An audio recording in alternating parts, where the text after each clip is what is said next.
An entire world of cities, languages, and centuries of knowledge nearly disappeared within a handful of generations after the first sustained encounters across the Atlantic. Welcome.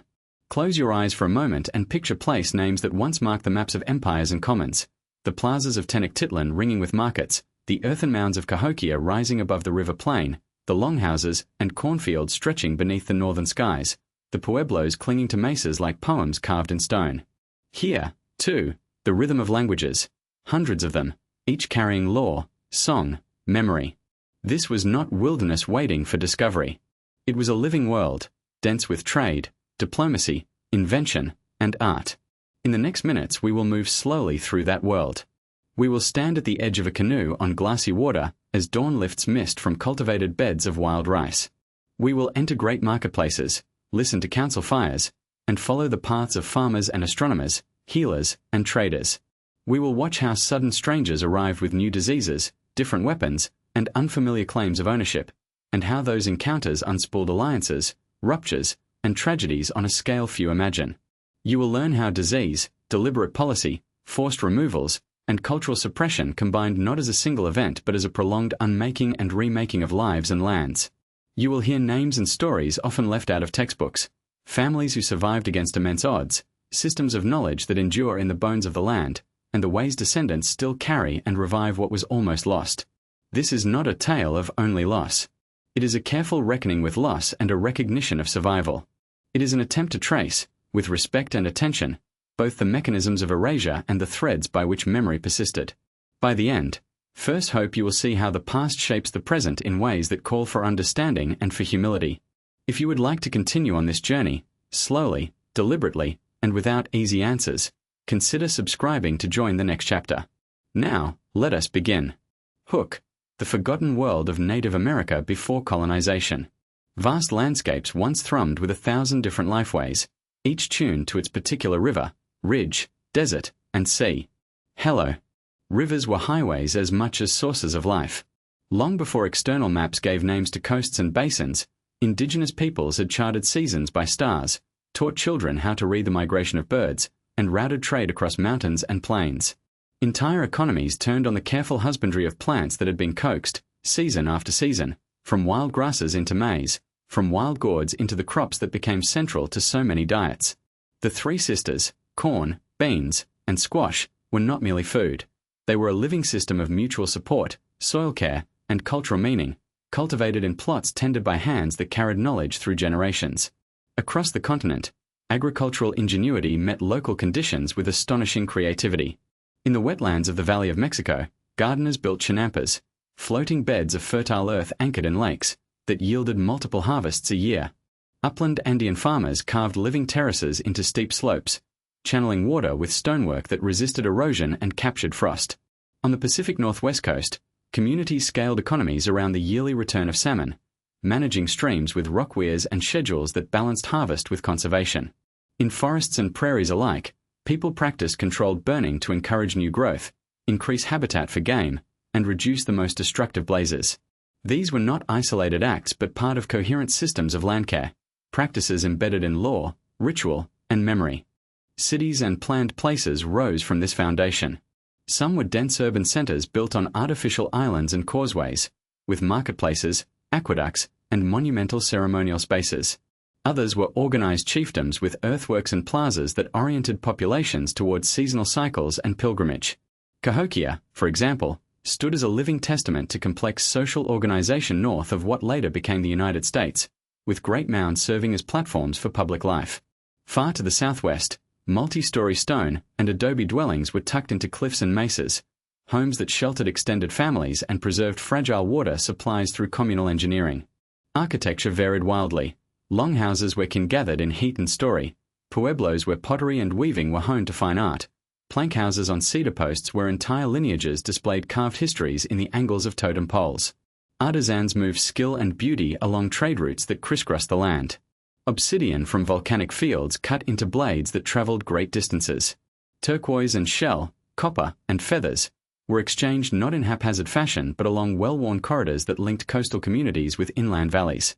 In the Andes, spondylus shells from tropical seas became prized in ceremonies and offerings far from their place of origin. Skilled hands fashioned textiles and ceramics with patterns that carried stories and clan marks. These objects served as currency of identity as well as material wealth. Music and oral poetry shaped memory in ways that no written page could capture, binding history to place and making obligations visible across generations. Political life was sophisticated and adaptable. Many nations governed through councils in which elders, clan leaders, and ritual specialists debated matters of peace, war, and trade. Confederal systems in parts of the Northeast resolved disputes without resorting to constant warfare, and in numerous lands women carried authority in property, inheritance, and clan descent. Laws were transmitted through story and ceremony, not only through decree. Spiritual life bound law and ecology together. Rites timed to solstices, planting, and harvest ensured that social decisions were linked to the cycles of the living world. This interweaving of the sacred and the pragmatic made governance a matter of stewardship as much as of power. Knowledge systems ran deep and were unexpectedly scientific in orientation. Skywatchers recorded the motions of planets and eclipses in order to guide planting and religious calendars. Herbalists held encyclopedias of pharmacopoeia that treated illness through complex regimens of plant medicine, ceremony, and diet. Engineers built roads and bridges across steep passages and devised storage systems that preserved maize and other staples through lean months. Everywhere, practical observation produced theories of how landscapes worked, soil, water, animal migrations, and those theories were taught through apprenticeship, song, and ritual. Language diversity was immense. Each tongue carried unique taxonomies for plants, animals, and social roles, making the catalogue of living knowledge across the continent staggering in its variety. Sacred landscapes were everywhere. Mountains, springs, and groves held stories that governed conduct and anchored law. Pilgrimage routes threaded many societies, carrying people and ideas and reinforcing alliances. In places now thought of as wilderness, sacred groves were managed for both ritual use and resource production. The cosmologies that emerged from these landscapes were not merely mythic. They codified relations among people, non-human kin, and the spirits of place. To break a taboo was to risk ecological harm as well as social sanction. These moral frameworks functioned as cultural conservation tools, often achieving results similar to modern environmental regulation. Children learned their roles in a continuous practice of living knowledge. Skills were transmitted through participation. A young person might spend seasons learning to read river currents, to mend nets, to track the subtle changes in plant phenology, and to weave narratives that explained why obligations to kin and land mattered. Memory was collective and disciplined. Elders judged competency by the ability to perform tasks and to recite the obligations encoded in song. Social identity anchored individuals to long-term projects, building an embankment, stewarding a grove, managing a shared granary. The social fabric was dense and resilient precisely because it embedded technical training in the cycle of everyday life. Even where political and cultural forms differed dramatically, common patterns emerged: reciprocity, seasonal planning, and a commitment to passing on place-specific knowledge. Reciprocity extended beyond human circles. Laws and customs governed the taking of fish or deer, the harvest of roots, and the planting of tubers, all with an eye to future generations. Seasonal calendars, often lunar or solar-lunar hybrids, synchronized labor across landscapes so that irrigation, planting, and harvest moved like a well-timed chorus. Collective memory ensured that skills were renewed, not lost, with each generation. Trade, diplomacy, and kinship knitted distant communities together. Marriages sealed alliances, ceremonial exchanges reinforced trade networks, and diplomatic protocols regulated contact with strangers. When journeys crossed hostile terrain, they were guided by interpreters, ritual gifts, and negotiated rite of passage. In coastal zones, large dugout canoes traveled open water with skill and daring, while mountain passes saw caravans of goods carried with pack animals or on the backs of people. These links allowed innovations to spread, new crop varieties, weaving techniques, governance ideas, and they created a continental ecology of culture in which change was constant but rooted. The world that existed was rich, complex, and designed to endure. Pottery shards and carved stones remain to tell parts of the story. Oral histories, still alive in many communities, speak of migrations, floods, alliances, and heroes with a clarity that complements the archaeological record. Contemporary scholars increasingly work with Indigenous knowledge holders to rebuild broken archives of practice. In this reconstruction, a central truth emerges. These societies were not primitive or uniform.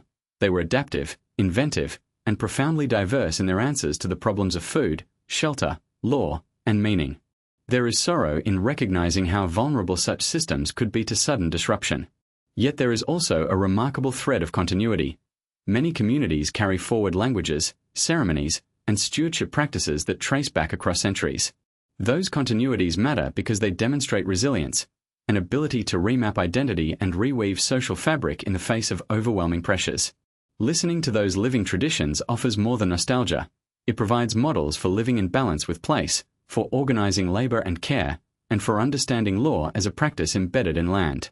If this account moves you, and you would like to hear more stories drawn from deep time and living memory, please consider subscribing for future narratives that continue this work of remembrance. The record of the native peoples of this hemisphere is not a closed book. It is an open, breathing archive, waiting to be read with care.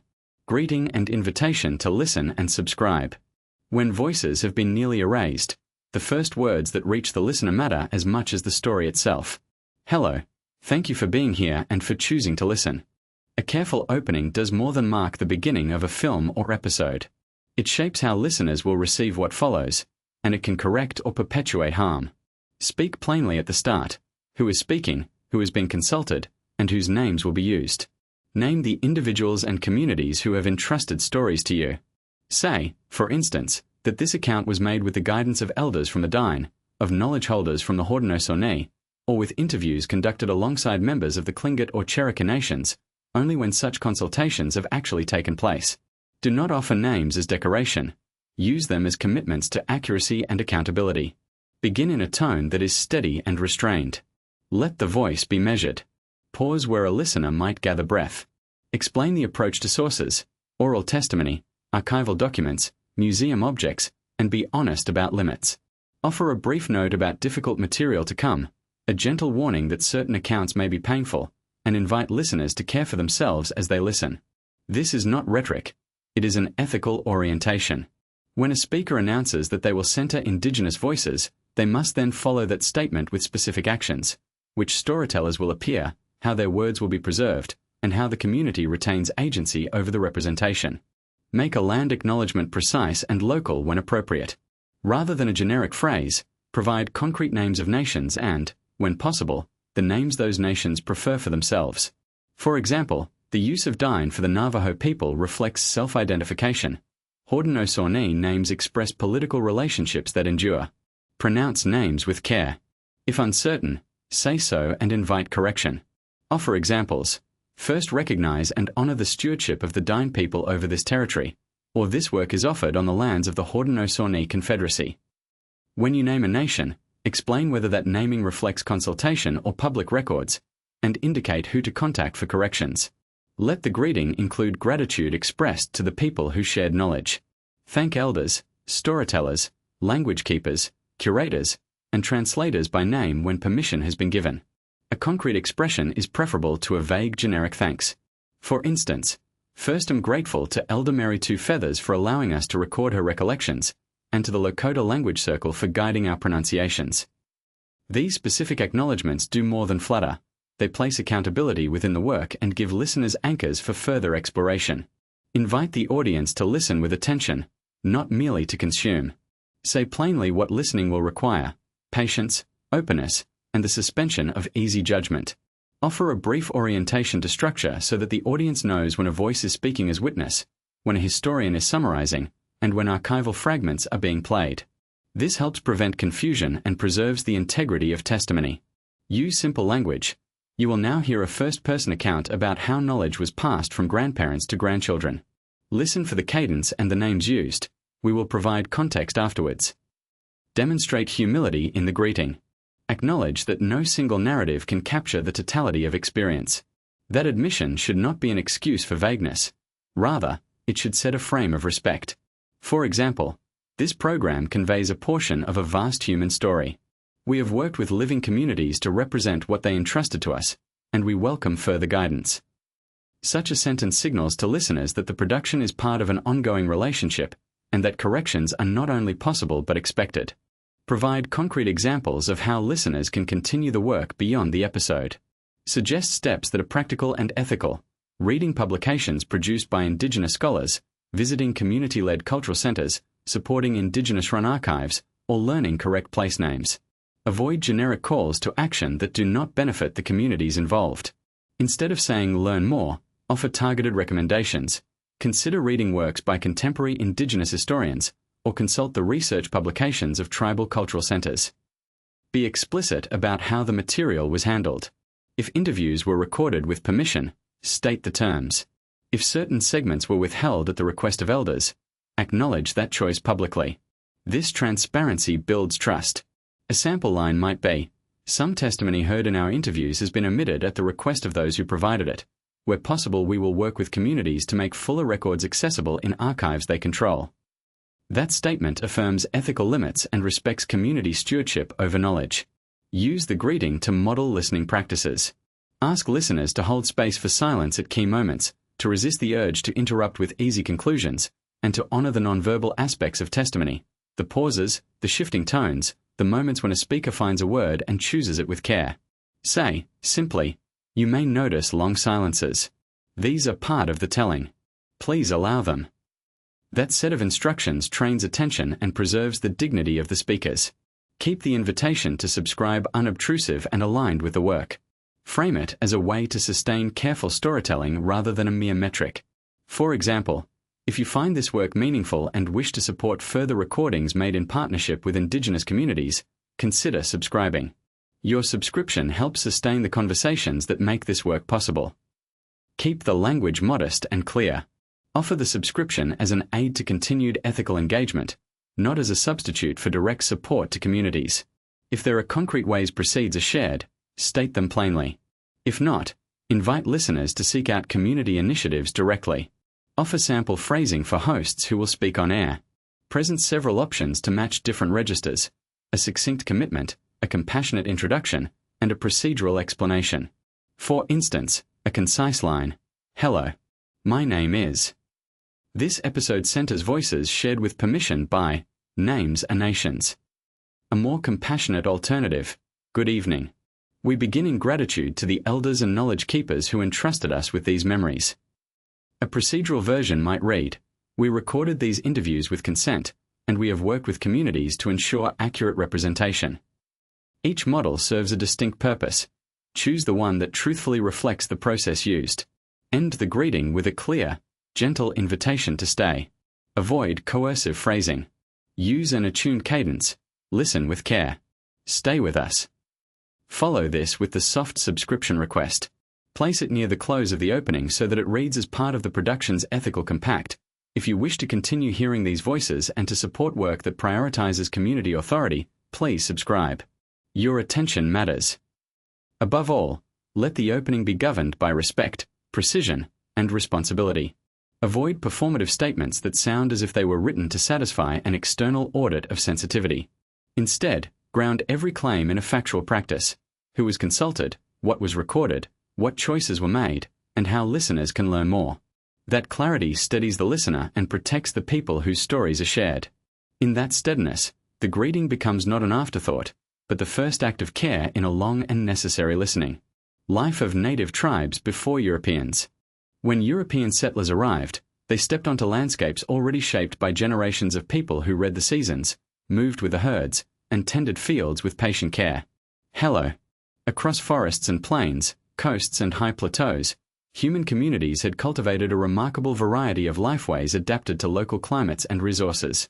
In the eastern woodlands, maize, beans, and squash were grown together in deliberate companion planting, the three sisters, each plant supporting the others and producing balanced nutrition. Along the Great Lakes, Anishinaabe people harvested manoomin, or wild rice, with carved wooden scoops from birchbark canoes. That grain was not merely food but a sacred gift, tended in shallow lakes and marshes. On the Pacific Northwest coast, salmon runs structured the year. People built smokehouses and drying racks to preserve fish for months, and cedar plank houses sheltered extended families beneath steep roofs. The peoples of the American Southwest mastered dry farming and built reservoirs and canal systems to coax crops from scarce rainfall, and terraces and masonry villages clung to cliffs and mesas where water and stone determined every choice. Communities were organized not only around food but around seasons and ceremonies, and technical skill was matched by complex ecological knowledge. Controlled burning was practiced in many regions to renew grasslands, reduce wildfire risk, and encourage the growth of food plants and hunting habitat. In river valleys and on coastal shelves, networks of fish weirs and weirs for shellfish guided daily labor. On the plains, before horses transformed mobility, groups coordinated mass hunts with carefully planned drives and communal killing sites, funneling bison toward cliffs or corrals to feed whole nations. One such place endures as a clear testament to that ingenuity, Head Smashed in Buffalo Jump, where generations perfected the art of communal hunting, timing, and terrain usage to support large populations. Settlements varied profoundly. Some peoples lived in dense, urban-like centers with specialized craft workshops and ceremonial plazas. Cahokia, for example, rose as the largest known pre-contact city north of Mesoamerica, its earthen mounds bearing witness to organized labor and regional influence. Elsewhere, pueblos made of adobe and stone clustered around springs and irrigated fields, their multi-story homes and communal kivas shaping social and spiritual life.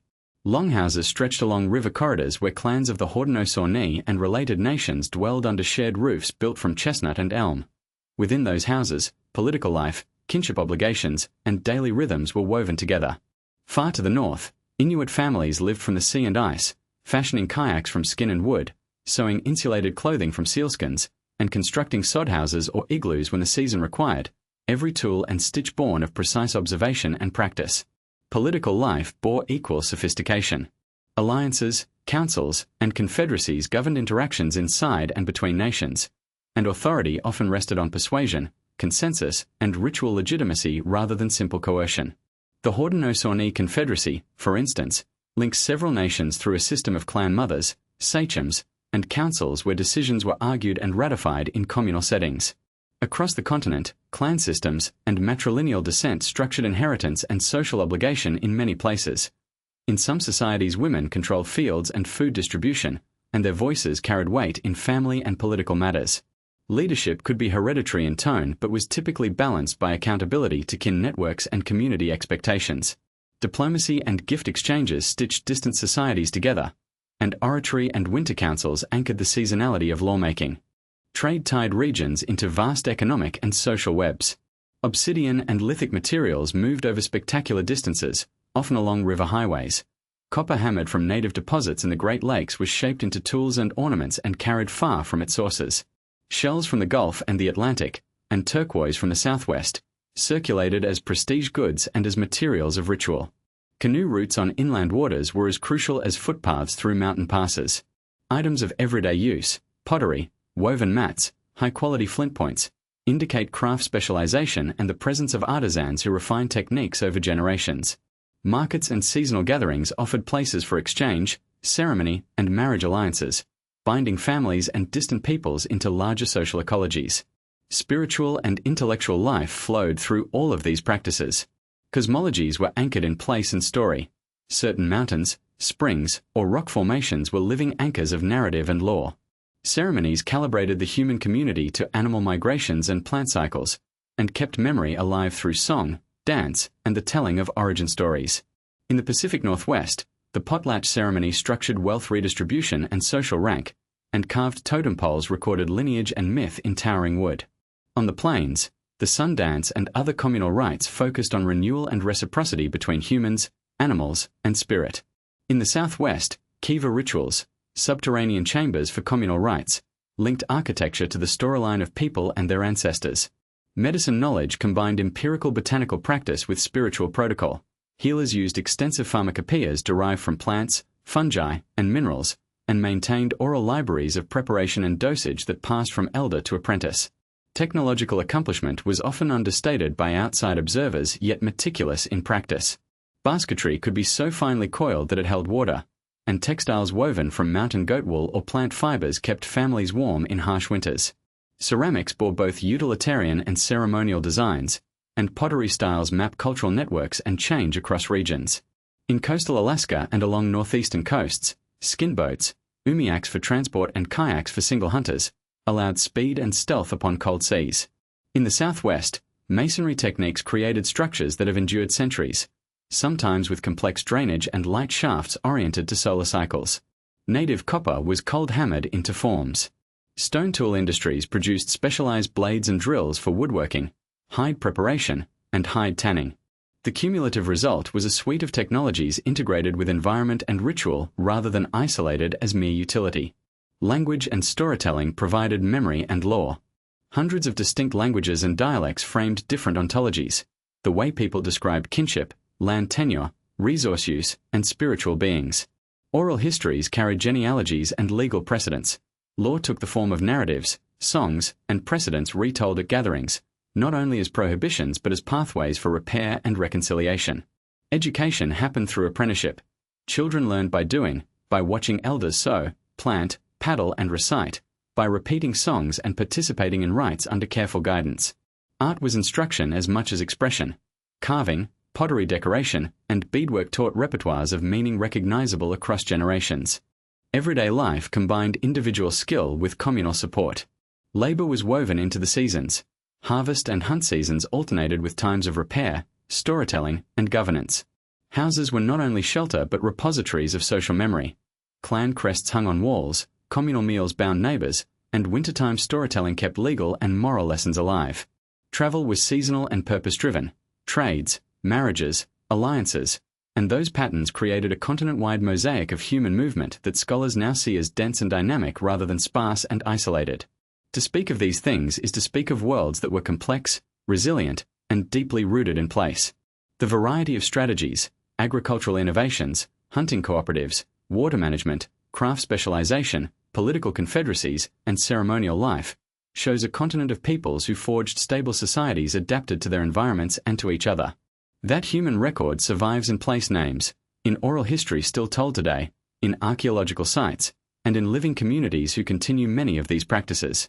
If this account stirred a deeper interest in the many lifeways that shape the land, consider subscribing for further explorations into these human stories.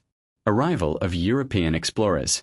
When European ships pushed past the familiar line of horizon and into sight of the Americas, they carried sails full of new goods and old ambitions, and they carried illnesses for which no one on these shores had immunity. Hello. The first encounters were not a single event but a string of meetings in harbors, on river mouths, and in forest clearings, each one shaped by trade, ceremony, and often miscommunication. Coastal peoples such as the Taino in the Caribbean met newcomers with curiosity and gifts. They offered food, water, the palms of hospitality. In return, the Europeans presented glass beads, iron tools, and bells, small things that glittered with a power the newcomers understood and the locals would soon learn to fear. Across the great islands and mainland coasts, the initial exchanges varied widely. Some communities welcomed trade and alliance, seeing in iron knives and cloth a practical advantage. Others watched with suspicion as men in armor marched into sacred spaces and planted unfamiliar banners. Spanish captains and conquistadors moved inland with horses and steel, their cavalry unlike any hoofed animal known to many native nations. The sight of mounted soldiers could be terrifying. In the high capitals of empires such as the Mexica, a handful of Spaniards under Hernán Cortés formed alliances with subject peoples long resentful of imperial rule. Those alliances proved decisive, but not because of superior numbers alone. European firearms and steel were catalysts, and disease was the invisible weapon that spread ahead of and alongside armies. Smallpox, influenza, and measles, introduced by sailors and traders, ravaged populations whose immune systems had no experience with such pathogens. Entire communities were weakened before a single battle was fought. Some encounters became long-term projects of control and conversion. Missionaries, Franciscans, Jesuits, and others followed traders and soldiers, building missions where they sought to baptize and educate, to reshape languages and spiritual life. The mission system in places such as California and the Southwest remade landscapes through agriculture and labor demands. In the Andes, the Spanish employed a system that drew indigenous peoples into forced labor and tribute, exploiting existing structures for new ends. Leaders like Moctezuma and Atahualpa faced unfamiliar legal and political pressures. Their courts encountered interpreters, priests, and chroniclers who did not merely translate words but redefined power. The capture of prominent rulers by small contingents of Europeans, Cortés's seizure of the Mexica ruler through a blend of cunning, coercion, and alliances, and Francisco Pizarro's seizure of the Inca leader Atahualpa in the highlands, dramatically altered the political geography of the continent. These were not simply battlefield victories. They were moments when rivalries, betrayals, and rapid shifts in context toppled long-standing orders. Trade networks shifted rapidly as well. The French in the northeast engaged in fur trade networks with Algonquian-speaking peoples and the Haudenosaunee Confederacy, exchanging European metal goods and cloth for beaver pelts and other furs. Those exchanges produced durable partnerships and sometimes intermarriage, and they also drew indigenous peoples into European economic rhythms and rivalries. The English approach, particularly as settlement grew in New England and the Chesapeake, often emphasized land appropriation and permanent colonization. Treaties were negotiated, sometimes through complex covenant-making ceremonies that had deep cultural meaning, but too often those agreements were later ignored or reshaped to suit colonial ends. Where diplomacy failed, violence followed. Skirmishes over hunting grounds, planting fields, and sovereign rights multiplied, and entire lifeways changed under the pressure. Introduction of new species and technologies remade daily life. Horses, reintroduced to the plains and the Southwest by the Spanish, transformed mobility, hunting practices, and warfare for many nations. Once horses proliferated beyond isolated colonial holdings, tribes of the interior reoriented economies around bison hunts executed from horseback. European metal tools, axes, knives, kettles, altered craft traditions and household labor. But those very tools also signified dependency, because they were often traded under terms that eroded indigenous control over resources.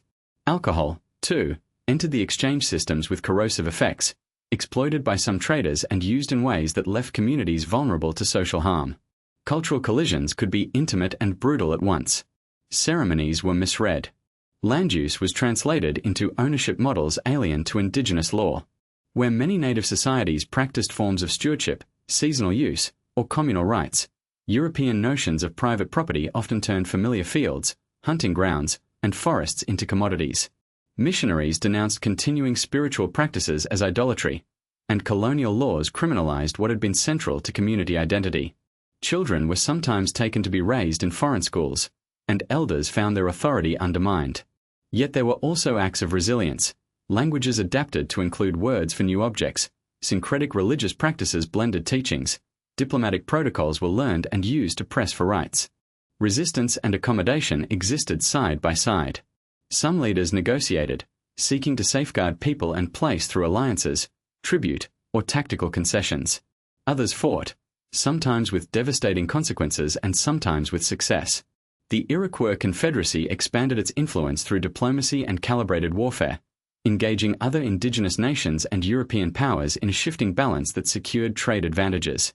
In the Southeast, the political life of Creek and Cherokee towns was reshaped by trade and pressure, and those nations developed strategies to preserve autonomy. Wherever one looks, indigenous agency persisted, choosing, bargaining, resisting, even in the face of enormous material and demographic pressures. The first decades of contact set patterns that would endure. Disease, displacement, and cultural suppression carved deep wounds. At the same time, new economies, new alliances, and new identities emerged from intermixing and negotiation. Many communities survived by adapting, blending spiritual practices, adopting technology selectively, or relocating to safer territories. Memory and oral histories kept the record of what was lost and what was carried forward.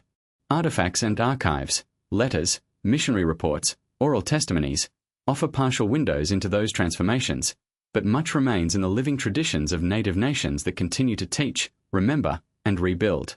There is sorrow in these tales and also a stubborn persistence. The arrival of European explorers did not end indigenous presence. Rather, it began an era in which indigenous peoples faced an existential struggle and, against enormous odds, maintained cultural continuity and life. The stories are layered with pain and with determination, with small mercies and harsh betrayals. If you wish to hear more of these stories, told with care and attention to the voices that endure, please subscribe for further narratives that listen closely to those who continue to carry this history. Spread of disease. When European ships reached shores unknown to them, they carried with their timbers and cloth microorganisms that would alter lives and landscapes in ways no sword could alone. Greetings. Smallpox, measles, influenza, typhus, and whooping cough were among the invisible invaders that moved ahead of and alongside colonizers, finding populations without prior exposure and therefore without the immune memory that temper repeated assaults in other parts of the world. Such vulnerability is not an abstract idea. It is a biological reality. Native communities had lived for millennia with a rich repertoire of healers and medicines, but contact with old-world pathogens created a medical crisis of a scale those systems had not faced. Illness arrived as an unannounced tide and it rolled through nations, families, and sacred sites with a terrible, relentless logic. Transmission followed routes that were human and ecological. Ships and sailors brought disease to coastal settlements. From harbors, contagions moved inland along the arteries of trade, marriage, diplomacy, and pilgrimage. A canoe laden with furs or maize could become an unwitting vessel for infection. Traders and diplomats, who had long connected distant peoples with goods and ideas, now carried fevers and pustules. Because travel among indigenous networks was frequent and dense, seasonal gatherings, trade fairs, and intermarriage, an outbreak in one place could be transmitted across hundreds of miles before anyone recognized the source. Often, the first signs of epidemic were not seen in the newly arrived European quarters but in villages farther afield that had never seen a European face. The clinical face of these epidemics was cruel and varied. Smallpox characteristically produced fever, a rash, and pustules that could scar and blind. Measles struck with high fever and severe respiratory symptoms. Influenza overwhelmed with rapid onset of cough and weakness. Complications were common. Pneumonia could follow measles, and malnutrition that had already been present in many communities made the young and the elderly especially vulnerable.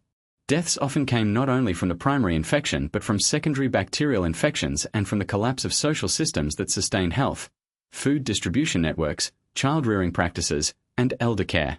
Social consequences spread alongside pathology. Entire villages could be emptied within weeks of an outbreak, hearths left cold and gardens unharvested. Those who survived faced grief and bewilderment. Traditional leaders could be lost, along with the knowledge they carried. Ceremonies, songs, oral histories, agricultural practices. The disruption of leadership and kin networks altered political balances. In some regions, the sudden loss of a generation meant that younger leaders had to assume roles for which they had not been prepared, sowing internal conflicts. In others, opportunistic outsiders exploited the disarray.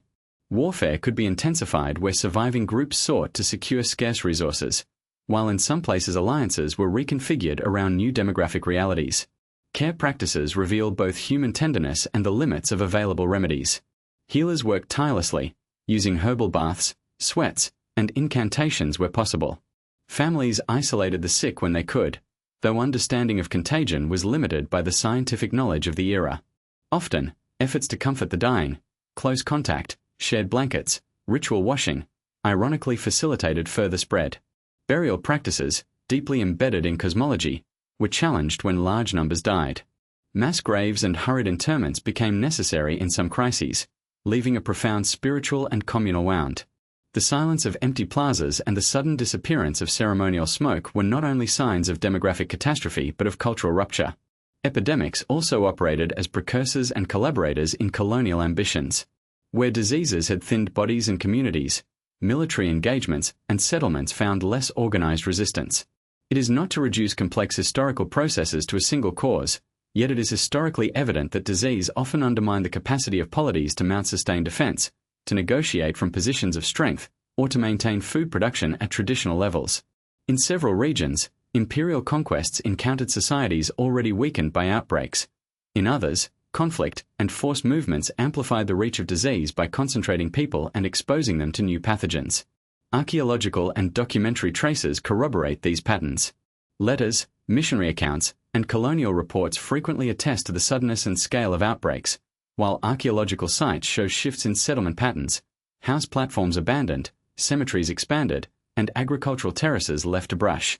Oral traditions, preserved by survivors and their descendants, carry the memory of epidemics as turning points, stories of villages that vanished, of medicines that failed, and of names that were never spoken again.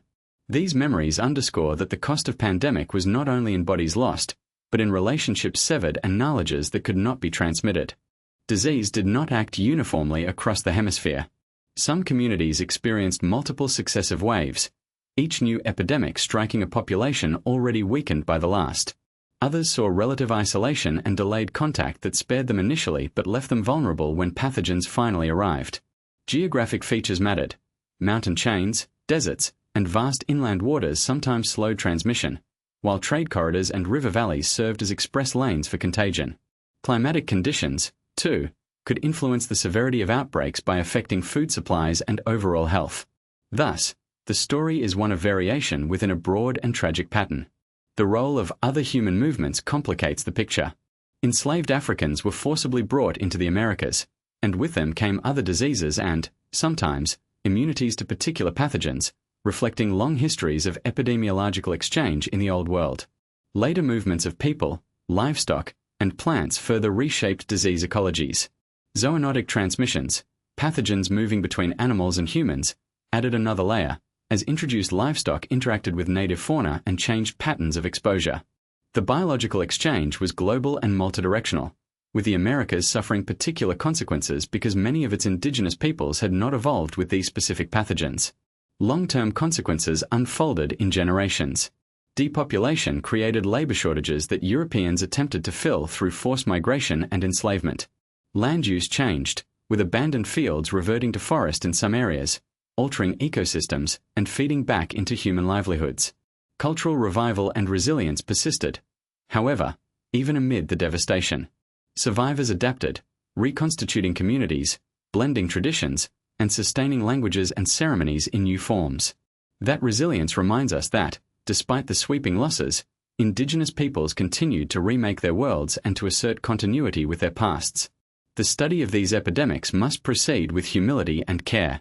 Contemporary science can trace pathogens and model spread, but the human toll is measured not only in numbers but in stories, of children who lost parents, of elders whose lineages ended, of dances that ceased and later resumed under different skies. To listen to those stories is to honor the depth of experience that underlies the historical record. It is also to understand how the movement of microscopic life shaped the macroscopic course of history. Finally, the legacy of those epidemics carries lessons for us now. They teach that health is interconnected with trade, governance, and culture, that vulnerabilities can be systemic, and that responses rooted in community knowledge and mutual care matter profoundly. The past does not simply explain the present, but it informs how we approach questions of public health, equity, and remembrance today. If this account has held your attention and you wish to hear more careful narratives like this, please subscribe for further explorations. Collapse of indigenous populations. Hello. When European ships first arrived along the Atlantic seaboard, illnesses previously unknown to the hemisphere spread with brutal swiftness, reshaping the lives of countless indigenous peoples. The pathogens themselves, smallpox, measles, influenza, typhus, entered a world whose peoples had no prior exposure and therefore no immunological defenses. This biological reality, often described by scholars as virgin soil epidemic dynamics, magnified every contact and trade route into a conduit for catastrophe. Trade networks that carried shells and woven goods now carried viruses and bacteria, moving faster and farther than any war party. In the Caribbean, the consequences were immediate and visible. The Taino, who had cultivated the islands and woven complex social ties across the archipelago, were struck by waves of sickness that undermined food production and community cohesion. Entire villages were abandoned. Survivors were subjected to forced labor and violent governance as colonial systems filled the vacuum left by death. The pattern repeated on a larger scale in mainland Mesoamerica. When smallpox reached the densely populated cities of the highlands, the disease compounded the political crisis already underway, taking leaders and soldiers, and leaving key institutions bereft of continuity. That loss of leadership and of critical knowledge about irrigation, crop cycles, and diplomatic alliances accelerated collapse in ways that were not simply medical. Along the northeastern seaboard, coastal communities experienced epidemics before large-scale European settlement took root there. Illness swept through Wampanoag and related peoples, diminishing populations and rupturing kinship networks that anchored seasonal rounds of hunting, fishing, and agriculture. In the aftermath, land that had been intensively managed, forests pruned for nut production, fields cultivated in rotation, lay empty or shifted into new patterns. The ecological knowledge embedded in these landscapes was tied to people. When people died in great numbers, that management ceased. Newcomers arriving later found lands that seemed available, but the appearance masked the trauma of recent loss. Disease was the central and immediate vector of demographic collapse, but it was not the whole story. Violence, both opportunistic and systematic, intersected with epidemiology. Military campaigns, forced relocations, and enslavement further reduced populations and altered settlement patterns. In some regions, colonial powers captured or coerced survivors into labor systems that extracted wealth while preventing normal social recovery. In other places, protracted conflict, later compounded by alcohol, trade goods, and the disruption of indigenous economic networks, led to longer-term attrition. Death was multiplied by dispossession. Food shortages followed where fields were untended or where buffalo and other game had been driven away, and famine compounded mortality from disease. Cultural consequences followed in the wake of demographic collapse. Oral histories, ceremonies, and clan structures depended on elders and specialized knowledge holders. When those people were lost, songs and ritual forms were vulnerable. Languages contracted as communities fragmented. Some societies adapted by forging new alliances across formerly separate groups, creating blended identities and practices that preserved elements of the past. Others endured forced conversion and schooling designed to erase indigenous ways of life. The loss was not uniform. Survivors innovated, held fast to what they could, and transmitted endurance through altered forms of memory. There were moments when colonists and imperial officials recognized that epidemics altered the balance of power. Land treaties were negotiated in the aftermath of demographic shocks, often under conditions where indigenous leaders lacked the population or the political continuity to resist effectively. Some colonial actors debated policies of containment or relief, but the overarching structures usually favored settlement, extraction, and expansion. In the Pacific Northwest, for example, smallpox epidemics preceded and then accompanied a rapid reordering of coastwide trade and sovereignty, enabling settler claims to territory that had been densely inhabited and economically integrated. Scholars today emphasize complexity without undermining moral clarity. The demographic collapse was the product of biological vulnerability met by colonial processes, expropriation, forced labor, displacement, and legal frameworks that dispossessed survivors. At the same time, indigenous responses were varied and resourceful. Healing practices adapted, new kinship networks formed, and political leadership reconfigured to meet new realities. Resistance took many forms, from armed defense to strategic diplomacy, to the maintenance of religious and cultural practices in the face of concerted suppression. Survival itself became a form of cultural transmission and defiance. Attention to survivors matters because numbers alone cannot convey the quality of loss. When a community that had stewarded a homeland for countless generations lost the majority of its people, the consequences reached into the land itself. Agricultural terraces fell into ruin, seed varieties were lost, sacred sites were left unattended or repurposed. Stories that explained relationships between human beings and places lost interlocutors. These are losses that do not always appear on maps or in official records, and yet they reshape the living landscape in ways that persist. There are also uncomfortable episodes that complicate narratives of unintended catastrophe. In some instances, military figures considered disease as a weapon. There is documented correspondence in colonial contexts that reflects a willingness in certain quarters to exploit epidemics or to transmit contagion deliberately. Such actions, episodic but real, remind us that biological devastation was sometimes met with conscious cruelty and calculated opportunism. That knowledge deepens rather than diminishes the tragedy, and it challenges any explanation that frames collapse as merely unfortunate or inevitable. Recovery was uneven and ongoing. Over generations, many indigenous nations rebuilt and remade themselves, incorporating newcomers, reclaiming practices, and asserting rights. Revivals of language, ceremony, and governance in the modern era bear witness to resilience. Yet the shadow of the demographic collapses remains visible in land loss, demographic imbalances, and cultural ruptures. Contemporary challenges, legal battles over land, struggles for recognition, and efforts to revitalize language and practice are continuations of histories of survival and loss. To speak plainly, what unfolded was not a single event but a cascade. Epidemics opened doors through which other forms of domination passed. Those other forms, confiscation, coerced labor, legal marginalization, exploited the moment. The result was a fundamental reordering of lives and landscapes. Many indigenous peoples survived by adapting and resisting. Many did not. The survivors carried memory forward, and in doing so they preserved knowledge that remains crucial to understanding the humanity and the complexity of these histories.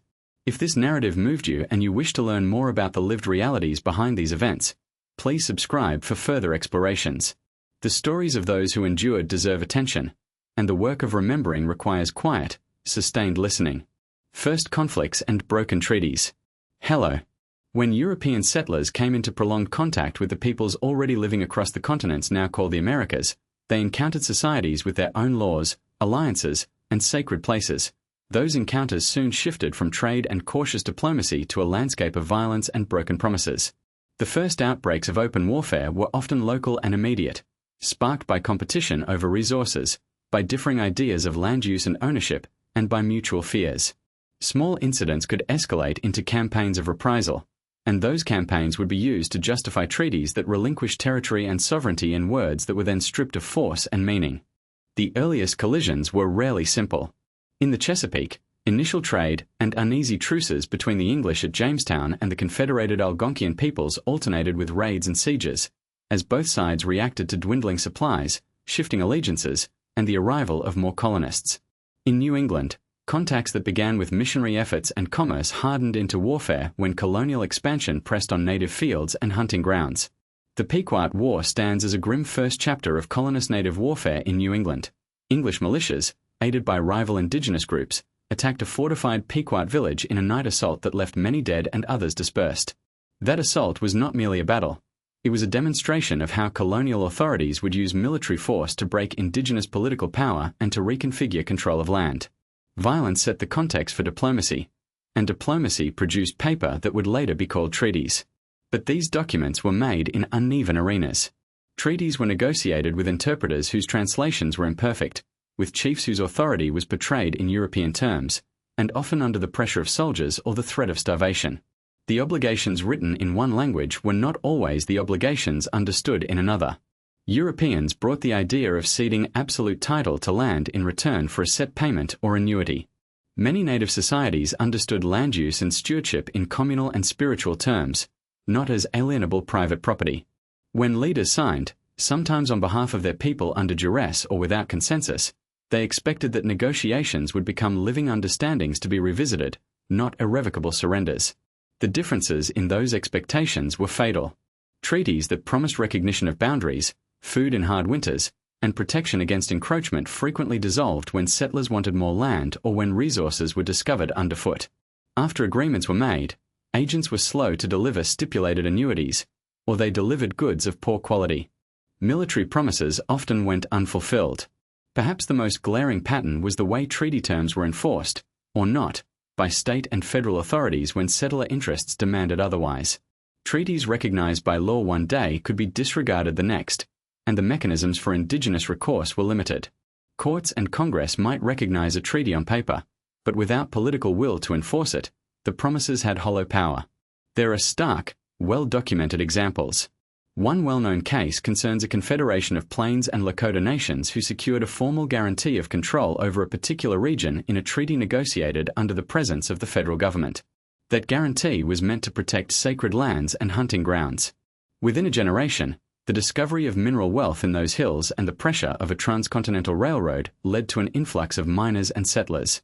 Military force and new legislation were deployed to open the land, and the treaty's protections were overridden.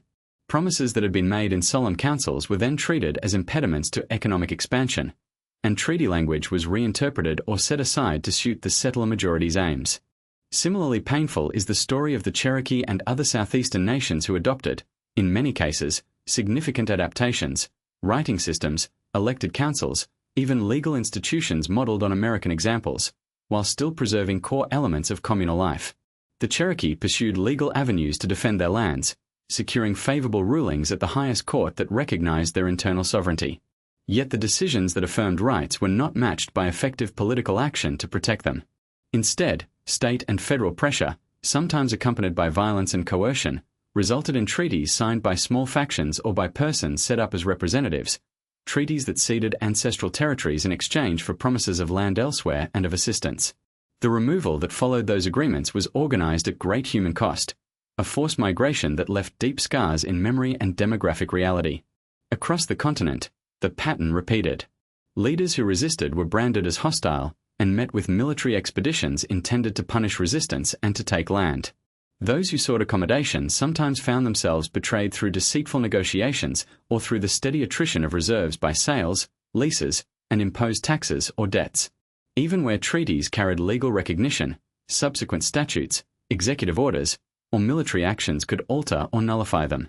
The tools of law were turned into tools of displacement when political will favored expansion over enforcement of existing commitments. The mechanics of treaty breaking were as varied as the regions in which they occurred. Some treaties were abrogated by acts of Congress, others were ignored by local authorities. Some were rewritten by later agreements that purported to correct or clarify earlier ones but that often parceled out smaller and smaller tracts of land in return for inadequate compensation.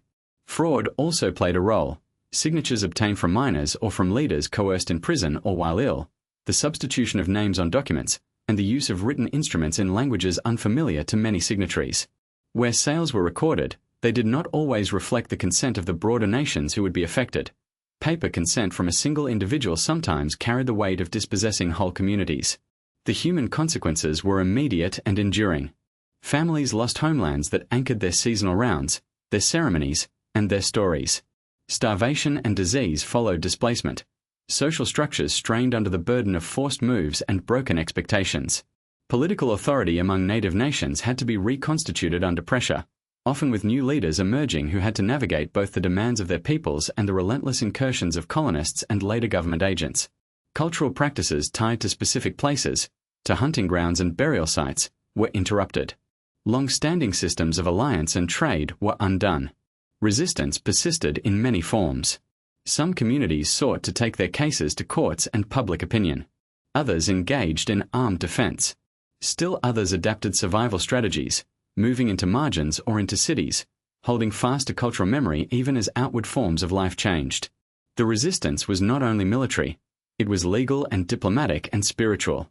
Nations recorded grievances, petitioned legislatures, and maintained oral histories that kept the memory of agreements and injustices alive for subsequent generations. It is important to note that treaties were not mere formalities. They had legal standing and moral force. Their breach did not happen in a vacuum. Officials and citizens alike justified the abrogation of treaties by invoking manifest destiny, racialized assumptions, and economic prerogatives. Those justifications were then enshrined in policy, giving cover to actions that displaced communities and transformed landscapes.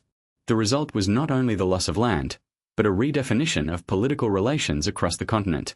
The reverberations of those early broken agreements are still felt. Land claims, legal cases, and efforts to restore rights and titles continue into the present day. Indigenous nations pursue redress through courts, negotiation, and public campaigns, often with partial recoveries but seldom with full restitution. Memory, too, acts as a form of contestation. Stories passed down, ceremonies maintained, and historical reckoning in museums and classrooms all remind the wider society of promises made and promises broken.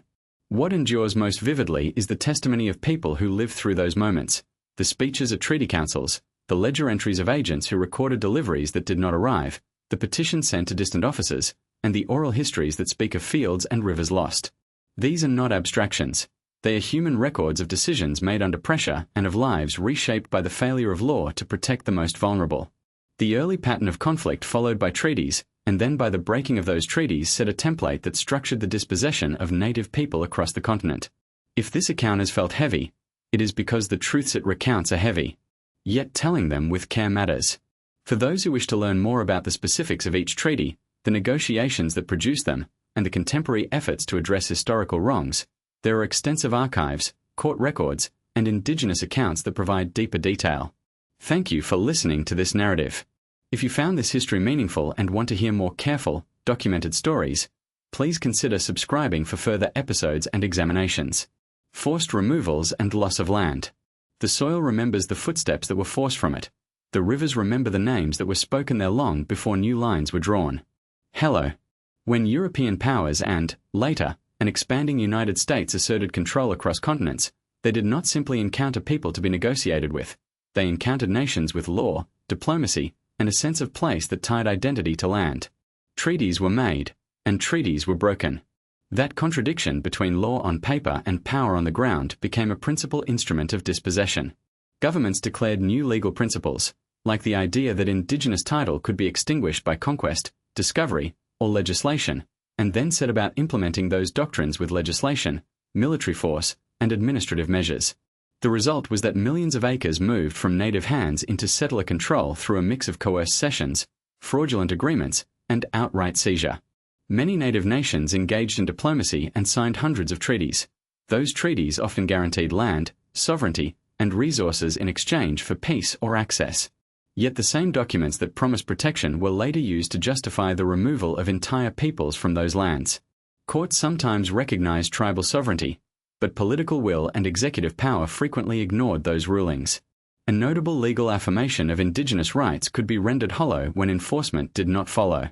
When the weight of federal policy shifted toward removal and settlement, Legal victories meant little against the barrel of a gun or the pressure of congressional acts that redirected the machinery of the state.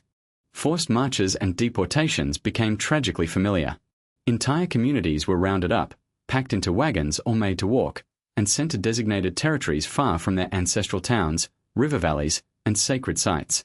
Men, women, and children suffered exposure, hunger, and disease along routes that became records of loss. Famous among these is the removal of southeastern nations from homelands that had been cultivated for generations. Families left houses, graves, and fields behind. The long marches were not isolated incidents but part of a sweeping policy that sought to clear fertile lands for settlers, plantations, and new states. Resistance, where it arose, was met with force. Where leaders sought legal protection, they found courts sympathetic only on paper. The Western expansion that followed carried its own forms of dispossession. Plains nations watched the destruction of the buffalo herds, which had sustained them ecologically and culturally, while settlers, railroads, and militias pressed into hunting grounds. Military campaigns displaced communities, and agreements made under duress yielded reservations that were often remote, marginal, and designed to open the best lands to non-indigenous use. In the deserts and mountains, chains of displacement continued. Some peoples were marched to internment sites far from water and familiar resources, forced to adapt to broken promises and inadequate support. The movement of people was accompanied by environmental change. Rivers were dammed and forests felled, altering the basis of traditional economies and further separating people from practices that defined their lives. Federal policy did not stop at removal. Later statutes reshaped what remained of tribal territory by dividing communal lands into individual allotments, supposedly to encourage farming and assimilation. Under that system, parcels declared surplus were sold to non-indigenous buyers, often at bargain prices, and administrative mismanagement and fraud compounded the loss. Tribal land bases that once covered large contiguous regions were carved into checkerboards of private ownership, trust lands, and public holdings. The fragmentation of land ownership undermined communal governance, disrupted patterns of kinship and stewardship, and made it easy for speculators and settlers to acquire parcels. What began as a promise of a new way of life slowly became a legal mechanism to finish the transfer of land out of indigenous hands.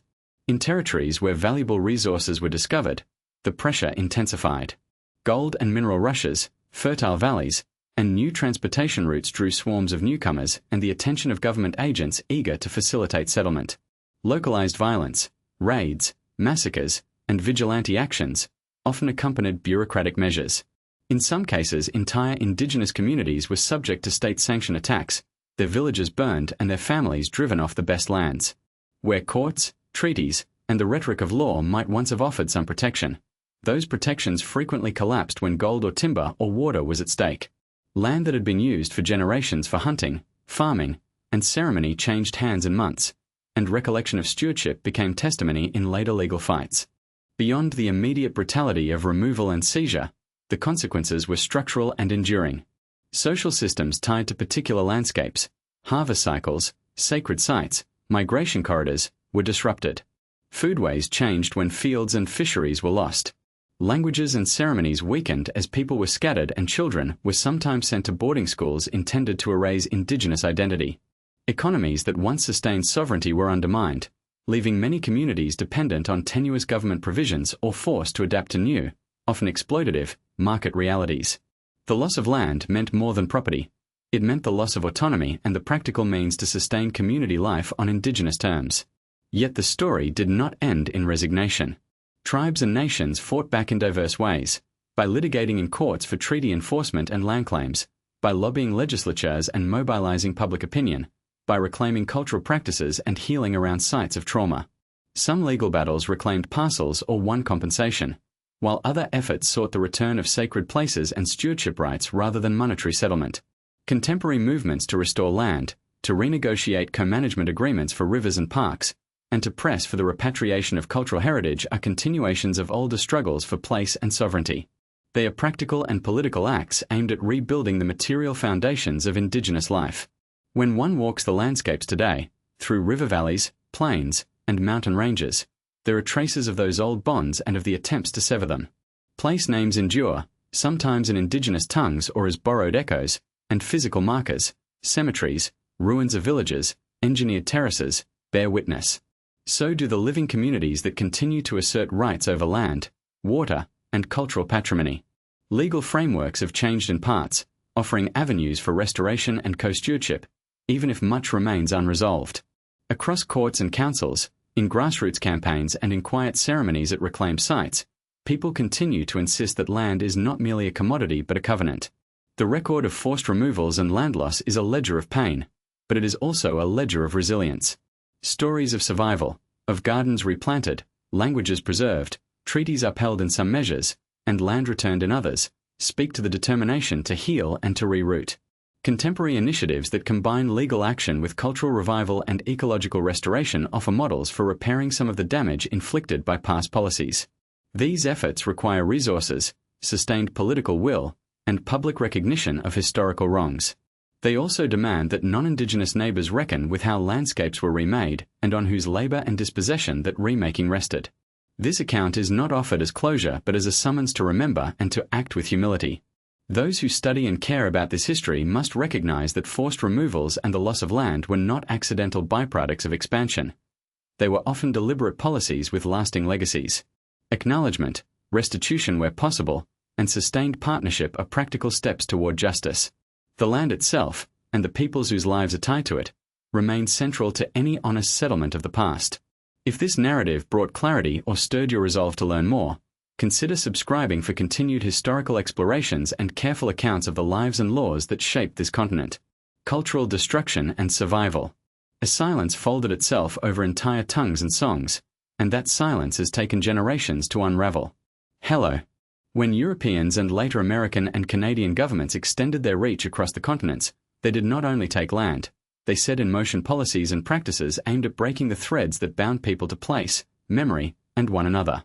Children were seized from homes and placed in distant schools where their hair was cut, their clothes were changed, and their names were replaced. One of the most notorious institutions, the Carlisle Indian Industrial School in Pennsylvania, embodied an ideology that was bluntly expressed by its founder in the phrase, "Kill the Indian, save the man." That phrase was not empty rhetoric, it was a program. Across what became the United States and Canada, hundreds of boarding and residential schools operated with similar aims: to remove language, to sever spiritual ties, to eradicate customary parenting and education. The consequence was profound. Language transmission was interrupted. Oral histories, songs, and medicines that elders once taught at the hearth or in the summer camps did not always cross into the next generation because the children who would have learned them were forced, often brutally, into foreign routines. Missions and churches furthered this work in places such as California, where Spanish missions reshaped lifeways, and in the Pacific Northwest and the Great Plains, where missionaries sought to extinguish ceremonial dances and sacred objects. Laws and local ordinances forbade dances and suppressed potlatches and other gatherings that carried law, art, and social regulation. For some coastal nations, the potlatch, the elaborate exchange and ceremonial feast that structured social relations, was criminalized for decades, severing a primary mechanism of cultural renewal and of passing wealth, songs, names, and stories across generations. Museums and collectors stripped communities of regalia, masks, and sacred bundles, placing them behind glass or in archives and departures that often required legal struggle to reverse. Yet destruction was never total.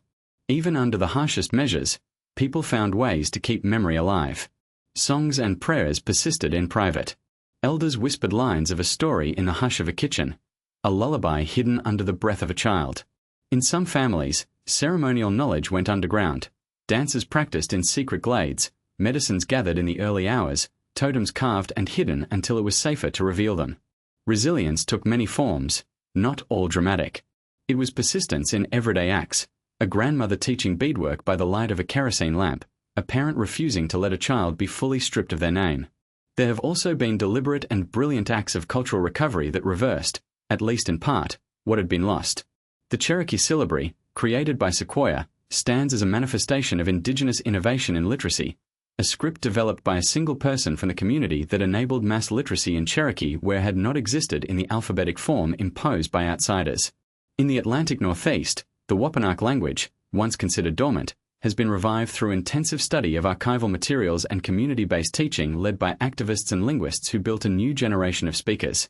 On Hawaiian Islands, families created language nests and immersion schools, Punana Leo, where children were raised in Hawaiian, ensuring the language's daily use and ceremonial presence once again became part of ordinary life. These efforts show that language revival is not merely academic. It is social engineering of a kind that remakes family rhythms. Legal and institutional shifts have also aided survival. In the United States, the passage of laws such as the Native American Graves Protection and Repatriation Act compelled museums and federal agencies to return ancestral remains and certain sacred objects to tribal communities, enabling ceremonies and proper reburial and, crucially, reuniting people with items that anchor their histories. In Canada, the Truth and Reconciliation process unearthed painful records and forced a national conversation about the residential school system's legacy, leading to apologies, acknowledgements, and efforts to support language and cultural rejuvenation. These are not cures. They are, however, steps that restore some measure of agency to communities that have long been spoken for by outsiders. Every revival has had to be practical and rooted in daily life. Tribal colleges and cultural centers became hubs where elders and scholars could collaborate. Language classes moved beyond evening courses into preschool programs and radio shows. Contemporary powwows and intertribal gatherings emerged as both cultural celebration and pedagogical space, where young people learn drumming patterns, regalia making, and dance steps with mentors who insist on precision and meaning. The canoe culture of the Northwest has seen a renaissance through organized voyages that retrace ancestral roots, a practice that stitches together coastal knowledge, tides, currents, place names, and the making of ocean-worthy cedar vessels. These journeys renew not only skills but the map of relationships among communities and to the sea. Art has been central to survival. Where museums once locked masks in storerooms, artists and carvers are reasserting rightful control of form and narrative. Beadwork, quillwork, basketry, and weaving have been taught in workshops that pair auntie or elder with apprentice, moving knowledge from heart to hand. Contemporary Indigenous artists employ traditional materials and motifs while addressing present themes: identity, land rights, gender, and memory, producing work that refuses to be frozen in the past. Film and literature by Indigenous writers and directors now reach wider audiences and reclaim narrative authority, transforming outsiders' portrayals into self-portrayal. Survivors themselves carry stories that are at once brutal and beautiful. Men and women who endured boarding schools have recounted the hunger, the cold, the corporal punishment, the way language use was punished, and the ways that religious instruction replaced ancestral ceremonies. Yet those same people also describe secret acts of love, a teacher's sympathetic glance, a buried amulet smuggled from home, a midnight prayer spoken into a pillow. Their children, decades later, have sought out their lost languages and found in them a new language of belonging. Grandchildren of survivors have become fluent in ceremonies that were nearly extinguished, learning to drum, to sing, to stitch, to hold up a story in a way that the generation before them could not publicly do. Cultural survival has frequently relied on the reclamation of land and space for public practice. When communities recovered parcels of traditional territory, even small ones, they re-established places where ceremonies could be held, where medicines could be freely gathered, and where youth could learn tracking and seasonal cycles. Urban Indians also forged networks, community centers, urban powwows, and pan-Indigenous organizations that knit together people from different nations displaced by historical pressures. These urban spaces became crucibles where language classes, art studios, and healing circles offered continuity for families far from ancestral homelands. The legal realm, too, offered tools for rebuilding. Tribal sovereignty allowed nations to control education and cultural curricula on reservations, and to protect sacred sites. Some tribes established immersion schools on their own authority. Others leveraged federal and private grants to document languages and to create dictionaries, grammars, and digital repositories. Partnerships with universities were sometimes fraught, but when equitable, they produced lexicons and pedagogical materials that communities could use to teach children. Increasingly, Indigenous knowledge systems are recognized as having practical applications in land stewardship, fire management, and ecological restoration, areas that bring cultural practices back into public policy and everyday work. This story of destruction and survival is not linear. There have been setbacks, moments when momentum stilted under underfunding, assimilationist pressures, or intergenerational trauma that made language learning emotionally fraught. But resilience is recursive. It recovers from its own wounds. Healing circles and trauma-informed pedagogy have become part of cultural recovery efforts, because reclaiming ceremony without addressing pain can re-traumatize. Survivance, the living of a people in the face of attempts to erase them, has required both memory and innovation. It has needed cooks, carvers, litigators, teachers, and children with fierce curiosity. The richness of what has been preserved and what is being made anew points to a wider truth. Cultural forms are adaptive. When elders teach a song on a porch because the longhouse is far away, that song adapts to the porch. When a language class takes place over a video call because speakers are dispersed, the language survives in a different medium. The forms change, but the underlying relationships between people, place, ceremony, and law remain central. Renewal has often been a communal undertaking, not the work of isolated heroes. Families, clans, and nations have coordinated efforts to revive songs, codify laws, and teach youth. What endures most resolutely is the sense of obligation. Cultural practices often articulate responsibilities. Care for the land, for the water, for those who come after. Survival, therefore, is not simply about nostalgia. It is about reasserting a mode of life that binds the living to obligations larger than themselves. That ethic is visible in the steady work of language teachers who accept modest pay because language is a public good. It is visible in the masked dancer who spends months carving and sewing regalia by hand. It is visible in legal teams that spend years pursuing repatriation. If one leaves this account with anything, let it be this: the story of cultural destruction is a story of intention and force, but it is not complete without the counter-story of repair, of learning, and of revival. It continues now in classrooms and canoes, in courtrooms and in kitchens, in museums returning what they took, and in young people choosing to learn names they once feared. For those who wish to follow these stories of survival and to support them, listen to Native Voices, attend community events where they invite you, and read what Indigenous scholars and artists write. Thank you for listening. If you found this narrative meaningful, please consider subscribing for more histories told with care and attention. Legacy of Native American Nations Today. Hello. Across the continent, Native nations exercise forms of sovereignty that are woven into daily life. They operate courts, run schools, manage health clinics, and steward lands according to laws they help to shape. That reality cuts against a long and persistent story of erasure and replaces absence with governing presence. To stand in any tribal capital is to witness a living polity, signs in Indigenous languages, flags that tell lineage and treaty relationships, and institutions that answer to citizens rather than to outsiders. Tribal governments now run economic enterprises that anchor communities and fund social programs. Casinos and resorts opened one path to revenue for some nations, and places like Mashantucket and Mohegan illustrate how tribal enterprises can transform local economies while also creating paradoxes of dependency and debate within Indigenous communities.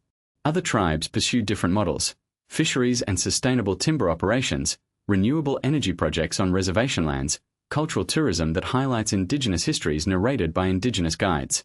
Many nations reinvest profits into housing, elder care, scholarships, and language immersion. These are concrete choices made by communities for their futures, not abstract ideas. Culture persists and renews itself in public life. Language revival is not a curiosity but a movement.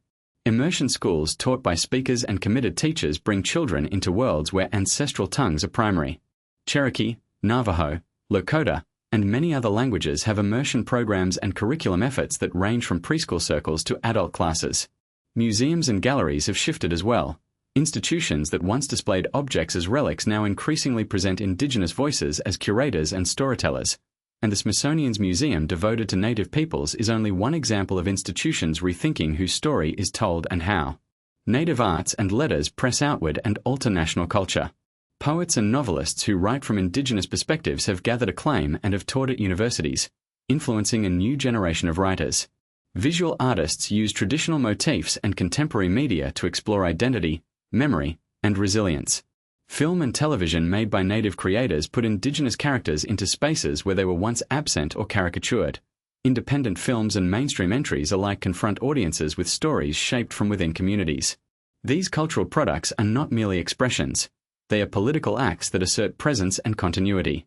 Sovereignty in practice means legal and political complexity. Tribal courts adjudicate family disputes, property matters, and crimes on tribal lands. They have become sites where Indigenous law and custom intersect with federal and state systems.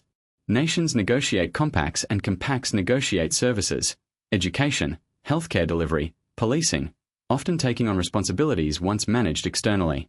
This shift has allowed more culturally grounded approaches to social services, but it also places heavy administrative burdens on governments with limited resources. Yet the results are tangible: courts that consider customary law, schools that teach from Indigenous worldviews, and clinics that combine modern medicine with traditional healing practices. Education has been a battleground and a field of reconstruction. Tribal colleges and universities provide pathways to higher learning that center Indigenous knowledge systems. Institutions such as regional tribal colleges serve as anchors for research into language, history, and sustainable land use, while also training teachers and professionals who return to serve their communities. Elementary and secondary schools under tribal administration aim to correct generations of harmful education policies by putting Native children in classrooms where their languages, histories, and contemporary realities are honored. Political representation has changed the contours of national dialogue. Native leaders hold office at municipal, state, and federal levels and bring distinct perspectives forged in tribal governance to broader policymaking. When Indigenous voices occupy legislatures and executive roles, issues like land stewardship, treaty obligations, and cultural protection are heard with urgency. Grassroots movements organized by Indigenous communities have also reshaped public debate on pipelines, sacred sites, and environmental assessments. These campaigns reframe resource extraction debates as matters of ethics, sovereignty, and survival. Land stewardship is returning to Indigenous practice in ways that influence conservation nationwide. Tribes manage ecosystems with knowledge passed down through generations. Practices attentive to fire regimes, water management, and seasonal cycles. Co-management agreements and land transfers have restored Indigenous custodianship of sacred places and critical habitats, and these arrangements bring traditional ecological knowledge into public land management. The result is not nostalgia but pragmatic conservation informed by long observation and a sense of reciprocal obligation to the land. Health and social services have seen both crisis and innovation. Federal systems intended to serve Indigenous populations remain underfunded in many regions, producing disparities that communities address through creativity and cultural care. Tribal clinics merge modern treatments and vaccinations with sweat lodges, plant medicines, and community ceremonies. Behavioral health programs incorporate cultural healing and language reclamation as therapies for intergenerational trauma. Community-driven health initiatives have reduced some health disparities and strengthened social bonds at the same time. The legal landscape that shapes these outcomes is complex and contested. Treaties, statutes, and court decisions create a patchwork framework for jurisdiction and recognition. Nations must navigate this terrain constantly. That navigation requires lawyers, advocates, and leaders who can translate ancient relationships and obligations into contemporary legal language. Successful negotiations have secured land returns, treaty rights in fisheries and hunting, and protections for sacred sites. But those victories are rarely final and require continual vigilance and political skill. Young people are reshaping what it means to be Indigenous in the 21st century. They craft fashion that draws on traditional materials and patterns, they produce music that fuses drums and electronic beats, they code apps that teach their languages, and they run media outlets that center Native voices. Youth activism connects community priorities to global movements for justice and climate action. Their energy transforms despair into plans, economic diversification, cultural transmission, and political strategy. Elders teach. Youth carry forward. The interplay is alive and deliberate. Challenges persist, and the legacy is not a single story of triumph. Poverty, environmental degradation, legal marginalization, and loss of language remain urgent problems for many communities. At the same time, the resilience visible today is not an accidental survival but an active rebuilding. Nations pursue self-determination through a variety of instruments: tribal law codes, compacts with states, cooperative agreements with conservation agencies, and international Indigenous networks that share strategies and solidarity. Recognition of Native presence in national narratives has grown, too. Place names that preserve Indigenous languages survive in maps and street signs. Indigenous cuisines, corrected and celebrated, enter markets. Commemorations that center Native perspectives appear in classrooms and museums. Public memory shifts slowly, and the presence of living nations reframes the idea that Indigenous peoples belong only to the past. They are present citizens, leaders, and cultures every day. The legacy, then, is not only what was lost or nearly erased but what was rescued and remade. Sovereignty is exercised, languages are taught, economies are built in ways that reflect community values, art and scholarship lay claim to cultural authority. These are concrete practices that sustain citizens and shape broader society. They remind us that a world once threatened with dissolution endures through law, art, governance, and ceremony. This narrative of continuity and transformation matters because it shows how Indigenous nations shape the present and future of this continent. It is a story of governance and culture, of justice-seeking and creativity, of survival turned into renewal. If you would like more narratives that lift up these perspectives and examine the work communities do every day, please consider subscribing for further episodes and reflections. Imagine a single, narrow trail of smoke rising at dusk, a column of memory that seems to stitch the present to a past almost erased. Hello. Thank you for staying with me as we close this story. We have stood together in the shadow of what was lost and what was endured. We have traced the map of a continent where thousands of nations lived with languages like rivers, where law and kinship and ceremony were the deep architecture of life. We have walked through first encounters that brought both curiosity and catastrophe.